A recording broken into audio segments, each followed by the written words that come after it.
Сегодня хотим поделиться с вами одной очень удивительной и трогательной историей.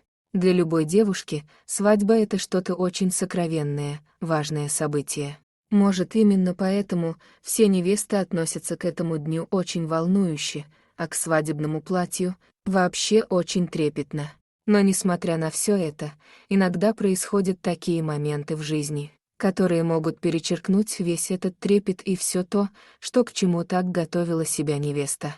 Это произошло где-то в Подмосковье, за пару дней до свадьбы. Елена никак не могла уснуть, ее жених был на последнем ночном дежурстве, перед отпуском. Девушка не любила ночевать одна, в их загородном доме, этот страх у нее был еще с самого детства. Еще не сомкнув глаз, Елена услышала, как кто-то скребется во входную дверь. Она спустилась, чтобы посмотреть на непрошеного гостя, и обнаружила на крыльце собаку. Животное сидело под проливным дождем и дрожало.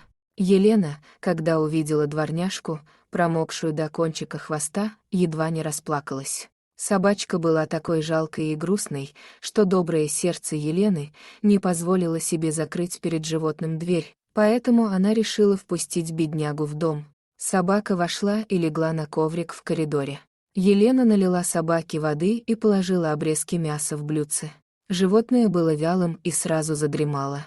Девушка, чуть погодя, тоже пошла спать, решив оставить дворняжку в доме на ночь. Елена спала очень крепко, так как перед сном выпила снотворное. Когда она проснулась, за окном уже было светло.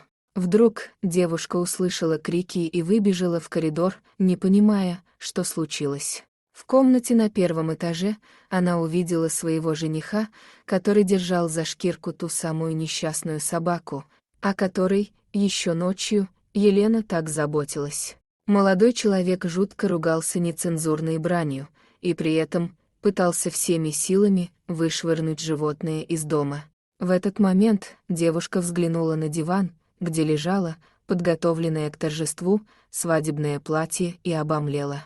Прямо на белоснежном подоле она обнаружила новорожденных щенков. Весь наряд был безнадежно испачкан и разодран, видимо, когтями. Оказалось, что бродячая собачка была беременна и ночью пробралась в комнату, выбрав для себя свадебный наряд. Здесь она ночью и родила своих щенков. С утра Виктор вернулся с дежурства и увидел эту картину.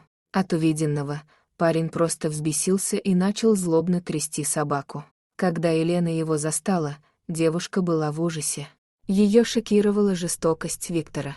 Парень начал хватать щенков одного за другим и вышвыривать их на улицу, прямо в открытую входную дверь. От этого у девушки внутри все похолодало. А в этот момент Виктор громко возмущался: «Что ты наделала, курица? Посмотри, во что превратила эта тупая собака твой свадебный наряд». Девушка так рассердилась, что начала кричать в ответ на Виктора, и, запретив ему трогать животных, она собрала всех щенков, вернула их на прежнее место.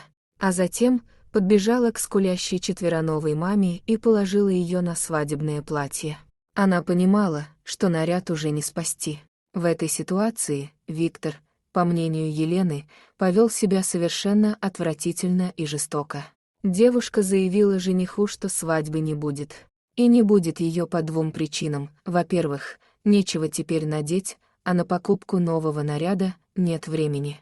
Во-вторых, она не хочет выходить замуж за человека, способного с такой жестокостью швырять крошечных щенков. После этого Виктор ушел, хлопнув дверью, назвав Елену ненормальной. Девушка осталась одна и сразу направилась к новоиспеченной собаке маме, чтобы покормить ее и успокоить.